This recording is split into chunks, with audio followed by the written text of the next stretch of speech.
Bonjour à vous, bienvenue dans cette vidéo. Aujourd'hui, j'ai décidé de vous parler d'un levier hyper puissant, mais sous-exploité par les entreprises sur LinkedIn, mais aussi sur les autres réseaux sociaux. Cette stratégie, elle s'appuie sur ses employés pour les transformer en ambassadeurs et pour valoriser l'entreprise à travers des contenus authentiques et personnels provenant de leur profil. Vous l'aurez peut-être compris, nous allons parler d'employee advocacy.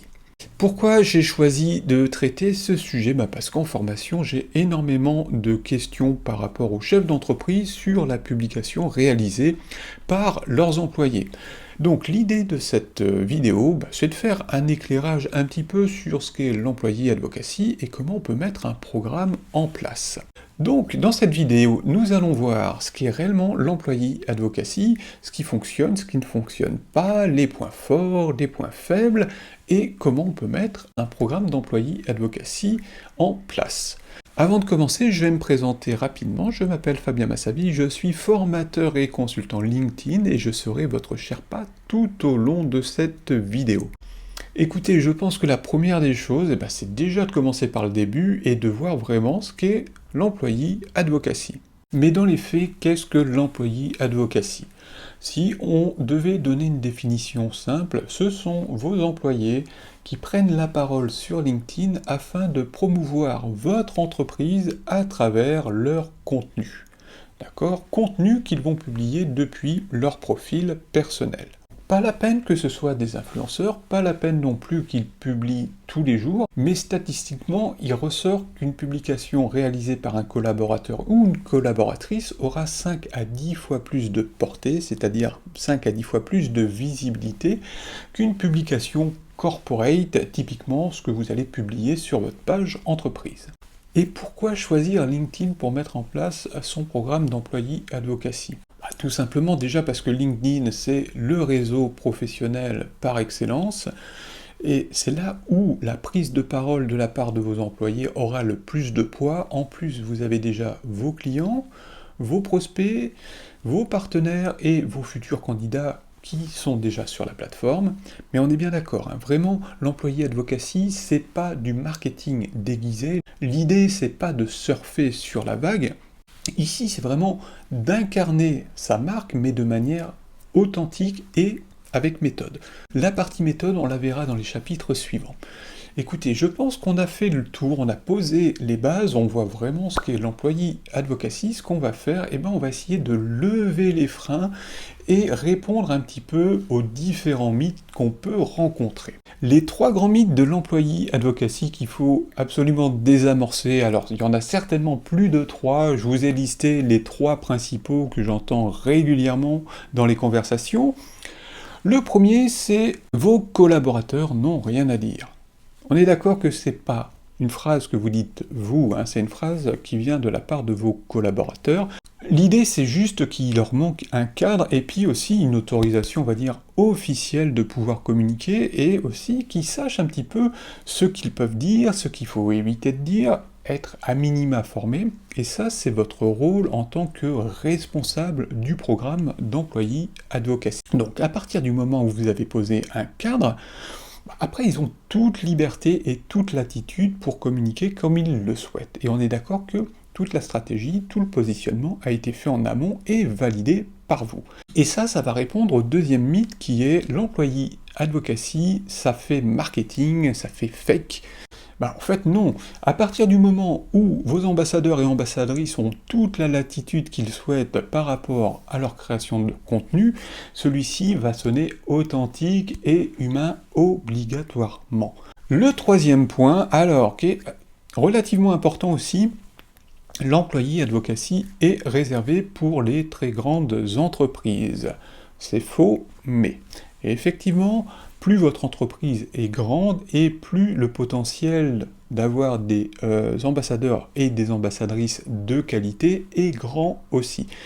Mais une PME qui commence avec 3 à 4 ambassadeurs et ambassadrices bien sélectionnés aura obligatoirement des résultats plus de portée, plus d'engagement. Il vaut mieux être une petite PME avec 3-4 ambassadeurs bien choisis qu'une PME avec une grosse page entreprise sur LinkedIn avec 20 000 abonnés par exemple et sans engagement derrière. Donc si on veut résumer, l'employé advocacy n'est pas réservé pour les multinationales, d'accord? Les employés ont toujours des choses à dire à partir du moment où ils ont un cadre et un minimum de formation, et le contenu qu'ils vont publier sur LinkedIn ne sonnera pas faux, puisque ça sera leur propre contenu. Donc voilà, nous avons répondu aux 3 mythes sur l'employé advocacy. Ce que je vous propose, c'est qu'on aille sur les 5 bénéfices principaux lorsque l'on met un programme d'employé advocacy en place. Les 5 bénéfices concrets de l'employé advocacy. Écoutez, ça y est, vous voyez ce qu'est l'employé advocacy. On a déconstruit les mythes. Maintenant, je vais vous donner 5 avantages et 5 inconvénients qui seront dans le chapitre suivant, pour que vous puissiez voir si l'employé advocacy est fait pour vous ou non. Alors, le premier avantage, c'est que vous allez démultiplier votre portée. Les publications publiées depuis un profil LinkedIn ont entre 5 et 10 fois plus de portée, donc de visibilité, qu'une page entreprise. Alors, c'est pas que l'algorithme LinkedIn met vraiment en avant les contenus provenant des profils, ils ont encore restreint la portée dite naturelle des profils, mais ils ont drastiquement diminué la portée des pages entreprises LinkedIn. Une crédibilité naturelle. Les gens vont naturellement faire plus confiance à une publication provenant d'un profil plutôt qu'une page entreprise. Une statistique intéressante que je vais retrouver, les publications d'un salarié sont perçues comme 3 fois plus authentiques qu'une publication provenant d'une page LinkedIn. Donc vous voyez l'efficacité de l'employé advocacy, puisque vous allez vous appuyer sur cette crédibilité et aussi sur cette portée de vos ambassadeurs et de vos ambassadrices. Troisième point, une attractivité employeur renforcée. Alors, 70% des talents regardent les profils de vos employés avant de postuler. Autre statistique très intéressante, surtout si vous êtes dans le domaine du recrutement, alors, histoire de ne pas dire de bêtises, j'ai noté ça. En moyenne, les entreprises qui ont mis en place un programme d'employé advocacy voient une augmentation du nombre de candidatures de 20%, tout en voyant une réduction du coût par embauche de 50%. Et en plus de ça, vous êtes sûr d'avoir des profils qui sont alignés avec votre entreprise. Écoutez, le débat est clos. L'employé advocacy est une obligation si vous êtes dans le domaine du recrutement. Quatrième point, une meilleure différenciation. Alors, toutes les entreprises sont innovantes, toutes les entreprises sont bienveillantes. Certainement, puisqu'elles le disent, mais lorsque c'est les employés qui le prouvent à travers leur contenu, ça a quand même forcément beaucoup plus d'impact. Le cinquième point, ce sont des opportunités inattendues. Alors typiquement, ça peut être des invitations, ça peut être des interviews, donc ça, j'ai envie de dire, c'est du plus. Mais par contre, on a aussi des statistiques très concrètes et très comptables que j'ai notées, histoire de ne pas me tromper non plus. Alors, les commerciaux qui publient régulièrement sont 45% plus susceptibles de dépasser leurs objectifs. Une stratégie d'employé advocacy bien mise en place peut augmenter le chiffre d'affaires annuel de 26%. Donc, vous le voyez, il n'y a que des avantages à mettre en place un programme d'employé advocacy dans votre société. Il n'y a que des avantages, pas tout à fait, et ça va être ce qu'on va voir dans le chapitre suivant. Les 5 inconvénients de l'employé advocacy qu'il faut absolument anticiper. Donc, on a vu les 5 avantages, mais chaque médaille a son revers. Donc là, je vous ai listé 5 inconvénients qu'il va falloir anticiper pour éviter d'avoir à les subir. Le premier inconvénient, c'est pas de résultat si pas de stratégie. Ça, c'est vraiment le b.a-ba. Si vous souhaitez mettre en place un programme d'employee advocacy, la première des choses à faire, c'est de mettre en place une stratégie avec vos ambassadeurs et vos ambassadrices, le pourquoi vous allez mettre en place ce programme. Deuxième, risque de contenu fade ou forcé. Alors ça, j'ai envie de dire, ça découle aussi du premier. S'il n'y a pas de stratégie, du coup, il n'y a pas non plus de stratégie de contenu, il n'y a pas de positionnement par rapport aux ambassadeurs, et du coup, ben, les contenus vont pas être hyper pertinents et vont pas être intéressants pour les personnes qui vont les lire. Le troisième point, c'est la charge mentale de vos ambassadeurs et de vos ambassadrices. Alors, on n'y pense pas suffisamment, mais la création de contenu, ça peut être stressant, ça va demander du temps. C'est pour ça que vous, en tant que responsable du programme, il faut absolument valoriser et accompagner vos ambassadeurs et vos ambassadrices. Alors, par accompagnement, j'ai prêché pour ma paroisse, mais ça va être de la formation, mais ça va être aussi peut-être de préparer un petit kit de contenu avec un mini planning éditorial. Là, l'idée, c'est de ne pas le laisser seul. Le quatrième point, c'est l'inégalité de visibilité entre les ambassadeurs et les ambassadrices. Ça, il faut vraiment en avoir conscience dès le départ et l'indiquer au début du programme. Il y en a qui vont certainement exploser, qui vont vraiment avoir des super résultats, alors que d'autres, ça sera peut-être juste bien ou un petit peu plus moyen. D'accord? À partir du moment où ça a été anticipé au départ, ça posera pas de problème, mais si ça n'a pas été anticipé, si vous n'en avez pas discuté avec vos ambassadeurs et vos ambassadrices, attention, ça peut poser des problèmes au sein de votre équipe. Et enfin, le dernier point, le cinquième inconvénient, c'est des risques juridiques. Alors, c'est vraiment pas la majorité des cas, mais certaines fois, alors ça peut être un dérapage, mais la plupart du temps, c'est plutôt des choses involontaires. Ça peut être de parler d'un projet qui est peut-être pas encore sorti, de donner des chiffres qui sont plutôt internes et qui n'auraient pas dû être dits sur Internet. Donc là, l'idée, gardez en tête qu'il y a un risque. C'est pour ça que lorsque vous allez mettre en place votre programme, il faut vraiment mettre un cadre, et même un cadre légal comme ça. Les ambassadeurs et les ambassadrices ont un petit cahier des charges et ils savent ce qu'ils peuvent dire et ce qu'ils ne peuvent pas dire. Donc écoutez, on a vu les 5 avantages, on a vu aussi les 5 inconvénients à anticiper. Maintenant, je vous propose de voir dans le prochain chapitre comment on met en place un programme d'employee advocacy. Comment lancer son programme d'employee advocacy facilement? Alors, tout ce qu'on va voir ensemble, c'est disponible dans un tutoriel que je partage avec vous. Je vous mets le lien en description. Et l'idée, c'est d'avoir un programme de lancement d'employee advocacy sur 10 jours. Donc là, l'idée, c'est de vous présenter un petit peu comment on met les choses en place et on va fonctionner en 5 étapes. La première étape est relativement simple, il va falloir que vous choisissiez vos ambassadeurs. Alors, comme on va partir sur un test, n'embarquez pas tout le monde dans l'aventure, vous sélectionnez 3 à 5 ambassadeurs. Alors, pour les choisir, il faut que ce soit des personnes qui soient volontaires et motivées pour créer du contenu pour valoriser l'entreprise. Et le dernier point, partez aussi sur des profils qui maîtrisent déjà un petit peu LinkedIn et qui ont déjà un minimum de réseau.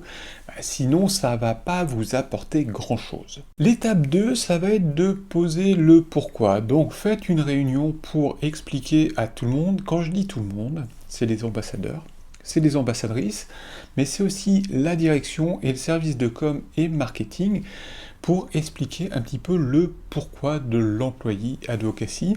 Typiquement, il faut expliquer quels sont les objectifs.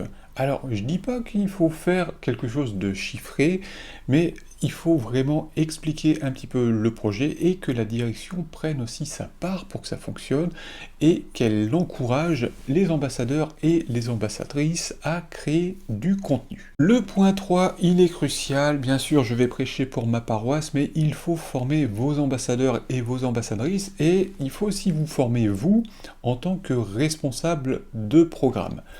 L'idée, c'est vraiment de donner les bases, d'avoir un profil optimisé, de savoir créer son réseau, de savoir aussi prospecter sur LinkedIn. Alors par prospecter, ça peut être augmenter son nombre de relations, mais c'est aussi prospecter directement, soit pour recruter des nouveaux clients, ou soit pour recruter des nouvelles personnes dans l'entreprise. Le point 4, accompagner avec un coach dédié. Une nouvelle fois, je vais prêcher pour ma paroisse, mais vous, en tant que responsable de programme, vous devez quand même pouvoir suivre et faire évoluer un petit peu vos ambassadeurs et vos ambassadrices afin d'améliorer un petit peu les retours. Et pour ça, c'est bien d'être quand même accompagné sur du moyen, voire sur du long terme.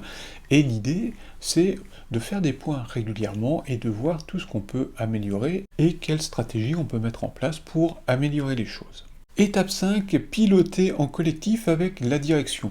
Allez, on va prendre l'exemple, une fois par mois, vous faites une réunion, vous débriefez un petit peu tout, vous regardez les statistiques.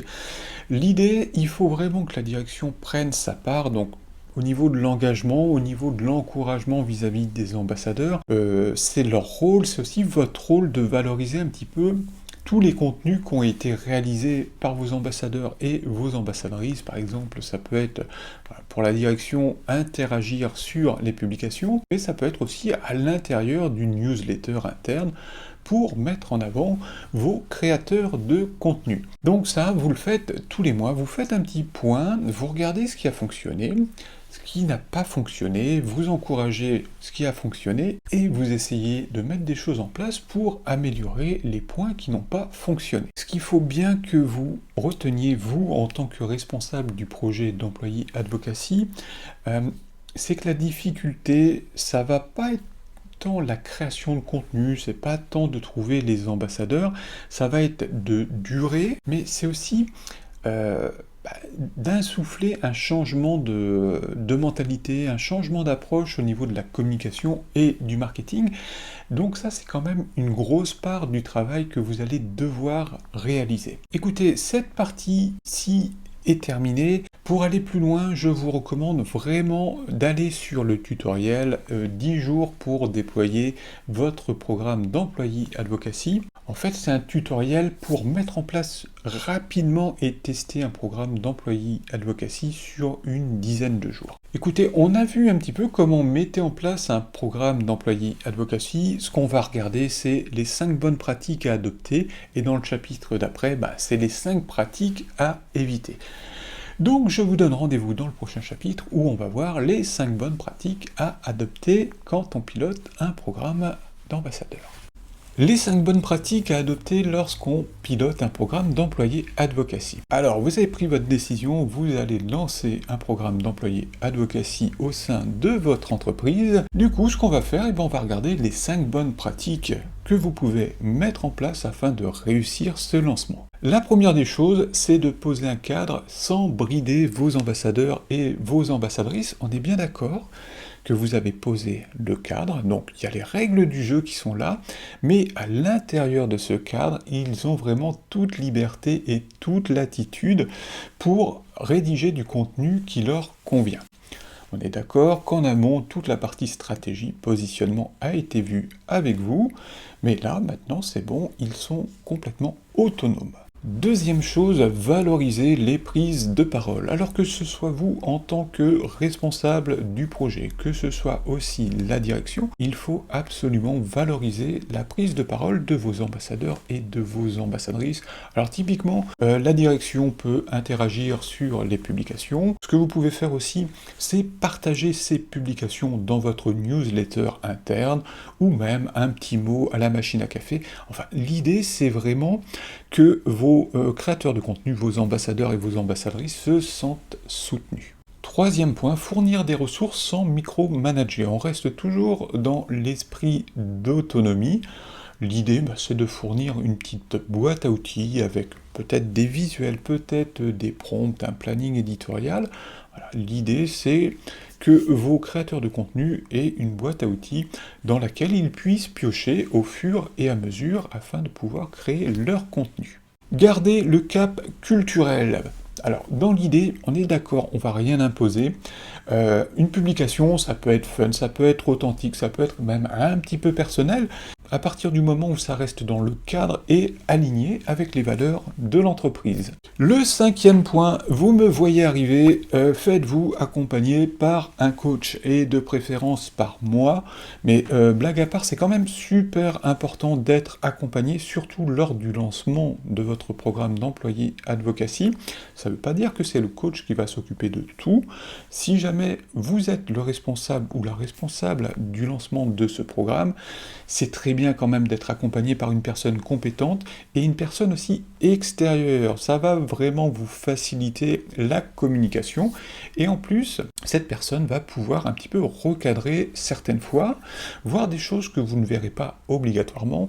Le gros point fort aussi lorsque vous êtes accompagné, c'est de pouvoir lancer votre programme et le suivre de manière sereine. Nous avons vu les 5 bonnes pratiques à suivre pour faire votre lancement d'employé advocacy. Maintenant, voyons les 5 erreurs à éviter lors de votre lancement. Passons maintenant aux 5 erreurs classiques à éviter. Et la première, vous allez voir, ça va reprendre un petit peu les bonnes pratiques à mettre en place, mais à l'inverse. Donc la première des erreurs à éviter, c'est de lancer sans préparation et sans cadrage. C'est le meilleur moyen de vous planter. L'idée, c'est vraiment de cadrer. En plus, vous partez vraiment sur du moyen, voire du long terme lorsque vous allez lancer un programme d'employé advocacy. Donc vraiment, prenez du temps pour cette partie de réflexion et de cadrage. La deuxième erreur, c'est d'imposer la prise de parole. L'employé advocacy repose sur le volontariat. C'est vous qui allez sélectionner vos ambassadeurs et vos ambassadrices, mais derrière, il faut que ces derniers soient volontaires.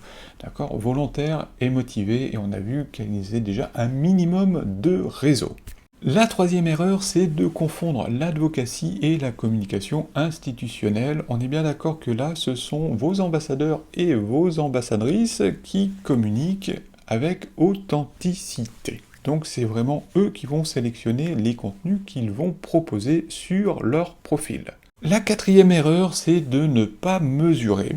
Alors, mesurer, c'est pas fliquer, mais c'est vraiment se forcer à avoir des indicateurs clés, les suivre et voir un petit peu l'évolution de votre programme dans le temps, et ensuite faire un point et voir les points qu'on peut améliorer.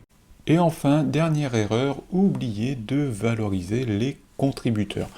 Comme on l'a vu, c'est quand même très important de valoriser et d'encourager vos ambassadeurs et vos ambassadrices lorsqu'ils ont pris la parole, parce que c'est jamais évident de créer du contenu, de publier sur les réseaux sociaux. Donc ça peut être à travers votre newsletter en interne, la direction qui partage, qui commente, ou même le directeur qui dit un petit mot gentil aux contributeurs. On a quasiment terminé avec cette vidéo, on va juste finir avec une conclusion dans le prochain chapitre. Nous voici arrivés à la conclusion de cette vidéo. Donc si on résume, on a vu ce qu'était l'employé advocacy, on a déconstruit un peu les mythes, on a vu les 5 avantages, les 5 inconvénients. Nous avons aussi vu comment mettre en place un programme d'employé advocacy, on a vu les bonnes pratiques et on a vu aussi les choses à éviter. Vous avez toutes les cartes en main pour décider de la suite. Et donc, vous avez 3 options. La première option, ne rien faire. Et c'est vraiment une option. Peut-être qu'avec le visionnage de cette vidéo, vous vous êtes rendu compte que l'employé advocacy n'est pas fait pour vous ou pas encore fait pour vous. Ça peut être un problème, de culture d'entreprise, au niveau de vos ambassadeurs, au niveau de la direction, que sais-je.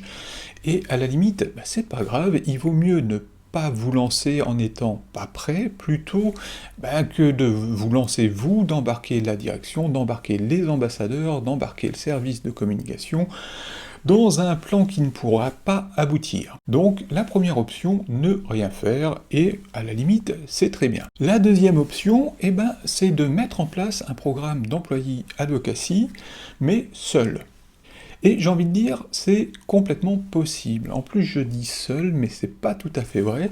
Si vous souhaitez développer votre programme d'employé advocacy, je vous ai préparé un espace dédié pour cela, où vous allez retrouver une formation complète sur l'employé advocacy. Alors, vous avez une vidéo, vous avez un PDF, et vous retrouverez aussi un tutoriel vidéo et PDF pour mettre en place un programme d'employé advocacy en 10 jours. Donc du coup, vous n'êtes pas vraiment seul, mais sachez que développer un programme d'employé advocacy avec ces supports-là, c'est tout à fait possible.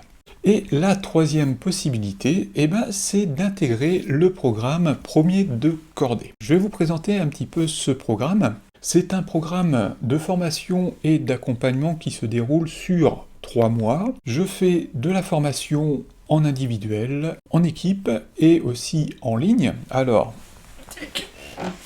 la formation en ligne, vous avez accès à Linked Connection qui est tiré du livre. Cette formation comprend 7 heures de vidéos, 70 vidéos dans les grandes lignes. Ensuite, nous avons de l'accompagnement en groupe et en individuel. Alors, le coaching individuel, il est super intéressant et super pertinent lorsqu'il y a vraiment des questions spécifiques ou des relectures de textes, par exemple. Et le dernier point, vous avez accès à tous mes supports. Alors, je partage avec vous des matrices, des prompts, des fichiers Excel, tout ce dont vous avez besoin pour développer efficacement votre programme d'employé advocacy. Petit point sur le programme Premier de Cordée, donc c'est sur 3 mois. À côté du programme Premier de Cordée, j'ai aussi un programme qui s'appelle Les Sherpistes, là qui est fait pour les indépendants, pareil sur 3 mois avec 6 participants. Donc vous comprendrez que entre ces deux programmes, les différentes conférences que je peux faire ou les différentes formations que je peux animer, mon planning n'est pas extensible et du coup je n'ouvre que 4 sessions par an, une session tous les trimestres puisqu'on est sur 3 mois. Donc si vous êtes intéressé pour que je vous accompagne dans la mise en place de votre programme d'employé advocacy, le plus simple c'est de me contacter directement et comme ça on échange un petit peu sur votre projet et on voit ce qu'on peut mettre en place. Écoutez, je vous remercie beaucoup pour votre attention et je vous donne rendez-vous très prochainement sur LinkedIn.